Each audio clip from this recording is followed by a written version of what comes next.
Kings fans have been awfully mouthy in the comments here the last couple of weeks, and I suppose rightly so. I'd probably be just as excited if the Kraken were playing as well as the Kings have been so far this season. But all I'll say as far as that's concerned is they had their chance this week. Welcome back for week 9 now of the NHL Power Rankings. And yes, this one is a day late. I said it would be in the Power Rankings last week, but we'll be back to the normally scheduled recording on Sunday, video on Monday schedule starting next week. And this one is also probably going to be a bit on the shorter end, as I've not been feeling particularly great over the last couple of days, and talking doesn't really feel the best at the moment, so I won't go quite in depth as much with each team as I have in videos past. But starting next week, at least assuming I'm feeling better next week, which I really hope I am, we'll get back to business as usual and the same type of videos that we're used to with these power rankings over the last few. And actually, in that vein, there's a handful of teams here that are kind of hanging on just outside the top 10 that I'm going to clump together for the honorable mention. 3 in particular: the New York Islanders, the Philadelphia Flyers, and Detroit Red Wings, all 3 of which are close enough to me that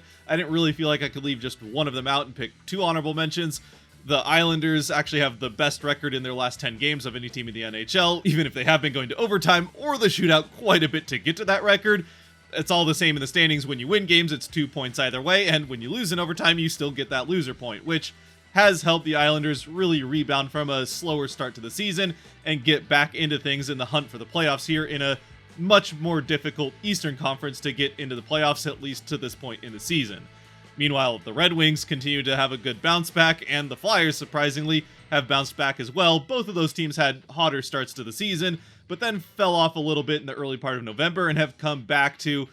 look like the team we saw at the start of the season in both of those cases. And who knows, a couple of those teams, or maybe even all 3 of them, could end up inside this top 10 come this time next week, especially if things continue to go the way they have for, let's say, a couple of the teams in the Central Division. But before we can get to those teams, there is actually one other that I have here first. In the 10th spot, it's the Toronto Maple Leafs. And yes, Islanders fans, I'm well aware that on Monday, actually just before I started recording this, the Islanders did beat the Maple Leafs in overtime 4-3, even though Tavares got his 1,000th point and 999th point for that matter. But even with that win, I still think that Toronto has the edge to this point in the season. They have more wins, even if a good amount of them have come in overtime. Actually, for that matter, both of these teams have played quite a bit of extra hockey to this point in the season. I think they might be 1-2 when it comes to overtime games already. I haven't looked it up, so I don't know for sure, but they're certainly up there if they're not the top 2 teams, with the Maple Leafs now going to overtime 12 times this season already, and the Islanders 11. So in that way, I guess it was kind of destined that the 2 of them would find their way to overtime.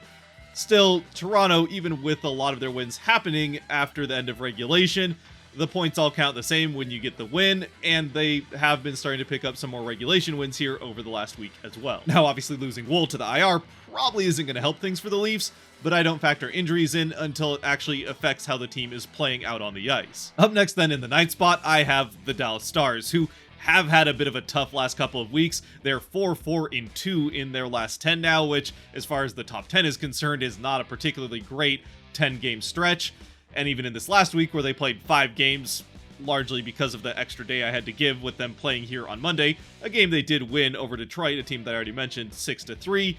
But the rest of the week featured 3 losses, including a 4-0 shutout at the hands of Tampa Bay, then losing 5-4 to Florida. They do come up with an overtime win against the Capitals, but then get absolutely stomped 6-1 against the Vegas Golden Knights, who they did lose all 3 games against this season already, their conference championship rival from this last playoff. And for the Stars, even if I would be surprised if this trend continued for too much longer, especially as Ottinger is likely to bounce back, I would have to imagine at some point, at least over this last week, goaltending was the big problem, as they gave up 21 goals in those 5 games, and gave up 4 or more goals in 4 of them. And obviously goaltending isn't to blame for all of that, but for a team that has been above average defensively so far this season, as we kind of expected they would be, that's been something Dallas has been pretty good at for a while now. It is a lot of goals over a short span for them to be giving up. Up next in the 8th spot, I have the Winnipeg Jets, and I almost put the Jets up in 7th if it wasn't for a last-second comeback by a team that I have up in 7th, which we'll get to here in a second, and honestly, I wouldn't really blame Jets fans for thinking they still should be in 7th, given that they beat the team that I have in 7th this week. And not only that, but it was actually a perfect 3-0 week from the Jets, as they beat Carolina 2-1 and then had a pair of 4-2 victories over Colorado and Anaheim. I think you can figure out which of those 3 teams is in 7th.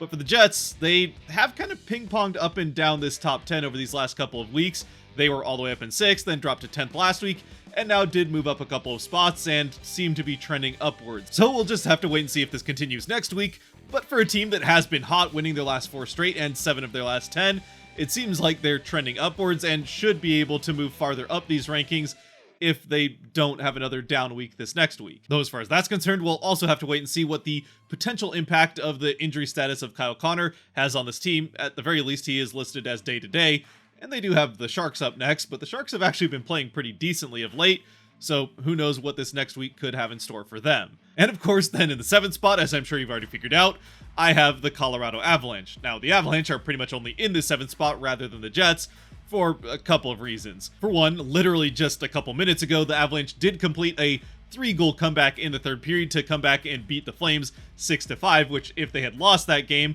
which it looked like they were going to entering the 3rd period, they would have dropped down to that 8th spot. And besides, on top of that, they did already drop 3 spots from 4th last week, while the Jets did move up too. So even though the Jets beat the Avalanche, had a better week than the Avalanche, and are 1 spot below them, the gap closed considerably, and the Avalanche only recovered that 1 spot by having that miraculous comeback late in the 3rd. With all that being said, though, these two teams could be easily flip-flopped and even have a gap between them come this time next week if things keep trending the way that they are, with, again, the Jets being hot, having won 7 of their last 10, and the Avalanche having gone 2-3-2 over their last 7. Not to mention the fact that they actually play each other in this next week, so that game could very well decide how this situation goes between these two teams and the top of the Central Division.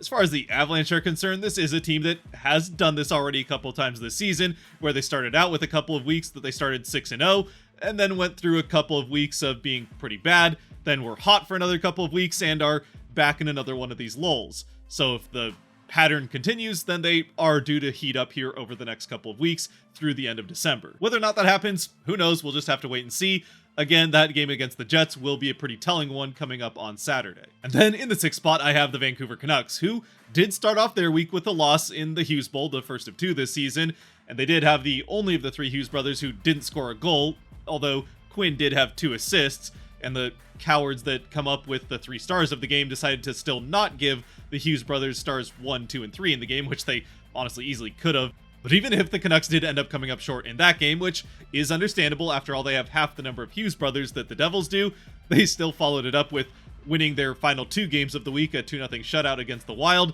and then beating Carolina 4-3. So they just keep chugging along and are doing perfectly fine, sitting 2nd place in the Pacific Division. Well, 2nd place in the standings because they've played a few more games than a certain other team that we have yet to get to. They're actually 3rd place in the Pacific in these power rankings and by points percentage. But either way, the gap between them and 4th place in the division, which surprisingly at this point is actually the Edmonton Oilers, is a pretty big gap, so they'd have to have a pretty big collapse to find their way out of this top 3 come the end of the season, even though we're just over a third of the way through. In the 5th spot, I have another team who, like the Jets, had a perfect 3-0 week in the Florida Panthers. Now, the Panthers really do seem like they've kind of found their groove. Certainly Sam Reinhart seems to have found his, with 17 goals now on the season, and for that matter, Verhaeghe has 13 of his own, which is probably a good thing that those two have been hot to start the season, as it helps make up for the slower start of Matthew Tkachuk, at least in the offensive end, where he has yet to kind of find his groove, even if the team is playing well. Just 5 goals in 27 games for Tkachuk.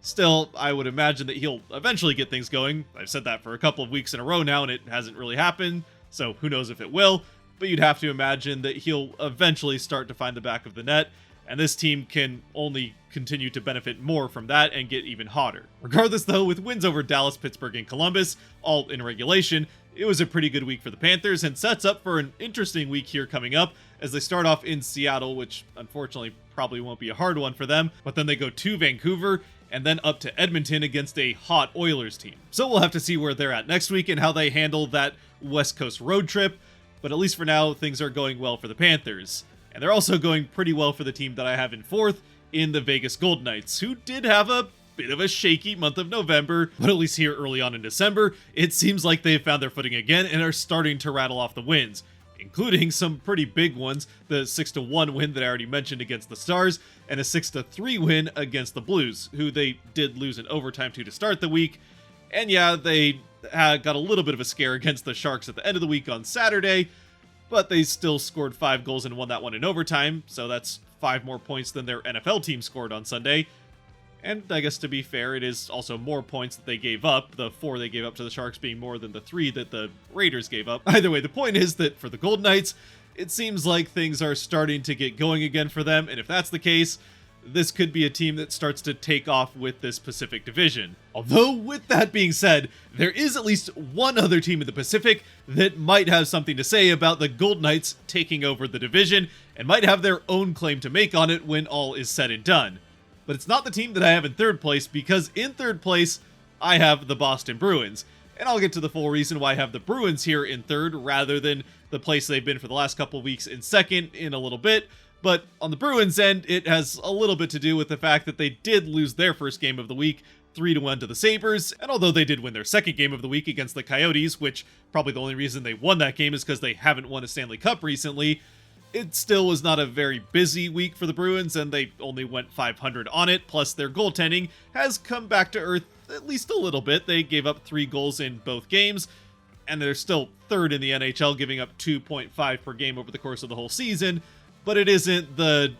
obvious best goaltending in the NHL that it was for the first month and a half at the very least of this season. Meanwhile, with the goal scoring, it's been a bit inconsistent here over the last couple of weeks for the Bruins, which has led to the more inconsistent outcomes of their games, something that their fans have not been used to over the last season and a third now. So then, in the second spot is a team that had every chance to get to the first spot this weekend, would have done it if they had not lost their last game of the week. I have the LA Kings. Now, the Kings do go 2-1-1 still on the week, but they do lose their final 2 games, even if one is in overtime. And while the Bruins do still have a better points percentage, in the end, I felt the two were close enough that I could bump the Kings ahead of the Bruins, just for the fact alone that they did set that NHL record with 11 consecutive road wins to start a season. And that seems significant enough that, with the Kings having been one of the better teams in the NHL when it comes to 5-on-5 play and a lot of those advanced stats, it seemed like a good time to give the Kings that nod and move them up to second. Now, they had a chance to get to first had they not, well, for one, lost the game in overtime, but especially if they had not lost 4-1 to the team that is still in first. Unfortunately for the Kings, though, and all of their fans who have been sounding off in the comments here over the last couple of weeks, the trip to the Big Apple was not particularly kind to them, as they do lose their first 2 games on the road of the season against the Islanders and then Rangers to finish off the week. Now, the one in the Islanders is still an overtime loss, so they get a point out of it, and it's not all doom and gloom by any stretch of the imagination. The Kings are still the best team in the NHL when it comes to those 5-on-5 stats and all that good stuff, plus Talbot is still one of the best goaltenders in the NHL to this point in the season, which is not something I think anybody expected coming into the start of the year. In fact, maybe even Talbot didn't expect it, as even he admitted that he probably didn't see himself as the type of guy that was going to start 60 games in a season, and maybe he won't. Copley's been picking up his game here over the last little stretch as well, which definitely helps spell Talbot a little bit more. Either way, for the Kings, things are going pretty well, and while they don't jump to 1 this week, they could make that jump in a week or two's time. So of course that does then mean that still in first place for I think the 3rd week in a row, it is the New York Rangers. Now, the Rangers really did try to give up this first spot over the course of this week and only saved it with that convincing win over the Kings, but they lost their first 2 games of the week in pretty convincing fashion, getting shut out by the Capitals 4-0 and starting their week with a 6-2 loss to the Ottawa Senators. So had they lost that game to the Kings, there would have been no question in my mind that the Kings would have jumped them, and heck, they might have even ended up 3rd at that point, losing all 3 games on the week. But since they do bounce back with that win, I didn't really feel like, with the bit of a buffer they had built over,